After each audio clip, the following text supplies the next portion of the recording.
வணக்கம். இப்போ இந்த வீடியோ பிரசன்டேஷனில் நம்ம MCX க்ரூட் ஆயில் மார்க்கெட்டில் இன்றைக்கி எப்படி ட்ரேட் பண்ணலாம் அப்படின்றத பற்றி பார்க்கலாம். அதுக்கு முன்னாடி நேற்று மார்க்கெட்டில் என்ன நடந்தது, அதாவது போன வாரம் வெள்ளிக்கிழமை மார்க்கெட்டில் என்ன நடந்தது, நம்ம என்ன எதிர்பார்த்தோம் அப்படின்றத பார்ப்போம். நீங்கள் பார்த்துட்ருக்குது குட்வில் கமோடிட்டிஸோட சார்ட்டிங் டூல்.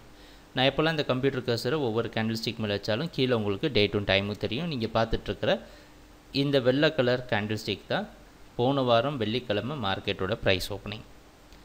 6360 பக்கமாக ஓப்பன் ஆகிருக்கு. நம்ம அனாலிசிஸுக்கு எப்போவுமே கேப் ஸ்பைக்கில் ஓப்பன் ஆகிறது ப்ரைஸ் ஓப்பனிங்னு எடுத்துக்கிறது கிடையாது. கண்ணுக்கு முன்னாடி 10 மணிக்கு பார்க்குற எல்டிபியை தான் ப்ரைஸ் ஓப்பனிங்னு எடுத்துக்கிறோம். ஸோ அந்த அடிப்படையில் நம்ம என்ன எதிர்பார்த்தோம் அப்படின்னா, க்ரூட் ஆயில் மார்க்கெட் அப் ட்ரெண்டுக்கு சாதகமாக இருக்கும் அப்படின்றத எதிர்பார்த்தோம். போன வாரம் வரைக்கும் நம்ம என்ன செஞ்சுட்டு இருந்தோம் அப்படின்னா, இந்த 6196 6206 அப்படின்ற இந்த ஜோனை ரொம்ப அதிகமாக நம்ம கவனம் செலுத்திட்டு வந்தோம். இந்த ஜோன் மேலே க்ரூட் ஆயில் மார்க்கெட் போயிடுச்சுன்னா முழுமையாக அப் ட்ரெண்டுக்கு சாதகமாக இருக்கும்னு எதிர்பார்த்தோம். அந்த அடிப்படையில் ஒரு மிகப்பெரிய லாபத்தையும் நம்ம பார்த்துருந்தோம். அதோடைய தொடர்ச்சியாக க்ரூட் ஆயில் மார்க்கெட் அப் ட்ரெண்டுக்கு சாதகமாக இருக்கும்னு சொல்லி போன வாரம் வெள்ளிக்கிழமை எதிர்பார்த்தோம். அந்த ப்ரைஸ் ஓப்பனிங்க்கு அப்புறம் பார்த்திங்கனாலும் நம்ம குட்விலோட சார்ட்டிங் டூல் பையிங்க்கு சாதகமாக இருக்க மாதிரி காமிச்சிருக்கு. ஸோ இது ஒரு தொடர்ந்து மார்க்கெட் பார்த்திங்கன்னா 6420 பக்கமாக போக முயற்சி செஞ்சுருக்கு. 6420 அப்படின்றது ஒரு முக்கியமான ஒரு ரெசிஸ்டன்ஸு. ஸோ அந்த காரணத்தினால ஓரளவு ப்ராஃபிட் புக்கிங் காரணமாக மார்க்கெட் கன்சாலிடேட் பண்ண ஆரம்பிச்சது. நமக்கு தெரியும் இந்த 6356 அப்படின்ற இந்த இடம் ஒரு முக்கியமான சப்போர்ட் அப்படின்றனால மறுபடியும் இந்த சப்போர்ட்டை டெஸ்ட் பண்ணிவிட்டு திருப்பியும் 6420 பிரேக் பண்ண முயற்சி எடுத்திருக்கு. அது பலன் கொடுக்காமல் கடைசியாக 6400 பக்கமாக க்ளோஸ் ஆயிருந்தது. இதுதான் போன வாரம் வெள்ளிக்கிழமை மார்க்கெட்டில் பார்த்த முழுமையான ப்ரைஸ் ஆக்ஷன். நம்ம எதிர்பார்த்த மாதிரியே மார்க்கெட் அப் ட்ரெண்டுக்கு சாதகமாக இருந்தது.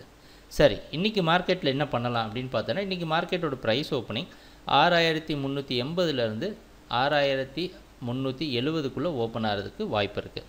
கொஞ்சம் முன்னாடி நாள் வெள்ளிக்கிழமை மார்க்கெட்டோட ப்ரைஸ் க்ளோசிங்கோட கொஞ்சம் கம்மியாக ஓப்பன் ஆகிறதுக்கு தான் வாய்ப்பு இருக்குது. சரி, ஏன்னா போன வாரம் ஒரு 200 பாயிண்ட் மேலே போன காரணத்தினால இந்த வாரம் நம்ம கொஞ்சம் ஜாக்கிரதையாக ட்ரேட் பண்ண போகிறோம். அப்படின்னா என்னென்னா, இந்த 6360 அப்படின்ற இடத்துல ஓரளவு நம்ம கவனம் செலுத்தணும்.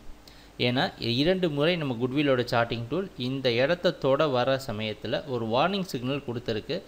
இந்த இடத்துல செல்லிங் வர்றதுக்கு வாய்ப்பு இருக்குது அப்படின்ற மாதிரி.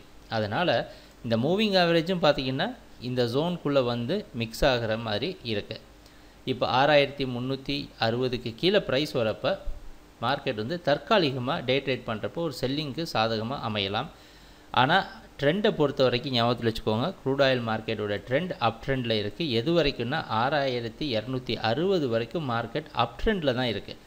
அப்படின்னா என்ன அர்த்தம்னா, இந்த இடத்துல செல்லிங் நடக்கிற சமயத்தில் ஒவ்வொரு சப்போர்ட்லேயும் மார்க்கெட் பையிங், ஒவ்வொரு சப்போர்ட்லேயும் மார்க்கெட் திருப்பி பவுன்ஸ் பேக் ஆகிறதுக்கு உண்டான வாய்ப்புகள் அதிகமாக உண்டு. அதையும் கொஞ்சம் கவனத்தில் வச்சு ட்ரேட் பண்ணோம். எப்பவும் போல் நம்ம குட்விலோட சார்ட்டிங் டூல் உங்கள் ட்ரேடிங்க்கு கண்டிப்பாக உதவியாக இருக்கும். நீங்கள் ட்ரேட் பண்ணுற நேரத்தில் உங்களை கரெக்டான டைரக்ஷனில் வச்சுருக்கோம் அப்படின்றத நம்புகிறோம். ட்ரேடிங் நடக்கிறப்போ பார்ப்போம். இந்த வாரம் ஆரம்பத்தில் கொஞ்சம் பார்த்து கவனமாக ட்ரேட் பண்ணுங்கள். க்ரூட் ஆயிலோட ட்ரெண்டான அப் ட்ரெண்டில் தான் இருக்குது. 6360க்கு மேலே ப்ரைஸ் ட்ரேட் ஆகிட்டு இருந்ததுன்னா மார்க்கெட் நல்ல ஸ்ட்ராங்கான பையிங்கில் இருக்குது அப்படின்னு அர்த்தம். 6360க்கு மேலே ப்ரைஸ் ட்ரேட் ஆகிற சமயத்தில் பையிங் இன்னும் கொஞ்சம் ஸ்ட்ராங்காக இருக்குது. சுலபமாக 6420 பிரேக் பண்ணி 6450 போன்ற அடுத்த டார்கெட் ஜோனை தொடுறதுக்கு வாய்ப்பு உண்டு. அப்படி இல்லை அப்படின்னா நம்ம எதிர்பார்த்த மாதிரி ஒவ்வொரு சப்போர்ட் இந்த இடத்துல மறுபடியும் ஸ்ட்ரென்த் எடுத்துகிட்டு தான் மேலே போகிறதுக்கு முடியும். ட்ரேடிங் நடக்கிறப்போ பார்ப்போம் என்னென்ன மாற்றங்கள் வருதுன்னு. எங்கள் வீடியோ ப்ரெசன்டேஷனை தொடர்ந்து பார்த்துட்டு வந்ததுக்கு மிக்க நன்றி, மகிழ்ச்சி, வணக்கம்.